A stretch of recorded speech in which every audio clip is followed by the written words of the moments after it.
Are you truly willing to prioritize Islam over anything else? Most of the time what happens is that when they face hard time, their Iman just starts shaking. Like one of them probably will say, why me? Why do I have to be the one that's being tested? Why could Allah subhanahu wa ta'ala pick anyone else?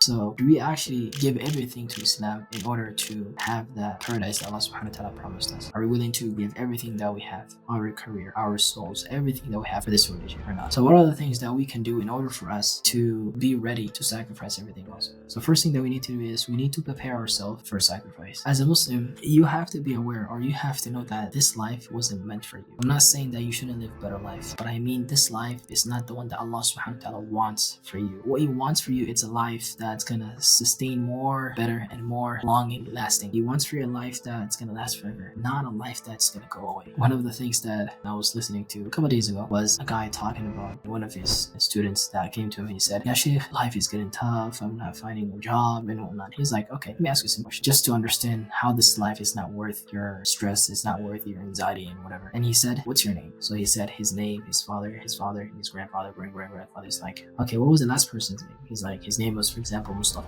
He said, do you know what he used to do for work? He's like, no. Do you know where he used to live? He said, I think he used to live around here. He said, do you know how many friends that he had? He's like, no. Do you know how many times that he got fired from his job or whatever that he did? It's like, no. He's like, okay, there's gonna be a day that we're gonna be that person. No one's gonna remember you. Your name is just gonna remain. So he's like, it's not worth your life. It's not worth this everything that you give into your whole life that you give into this life. It will forget you. People will forget who you are. So for us as a Muslims, this life is gonna be our sacrifice for a better life. So we have to prepare for sacrifice.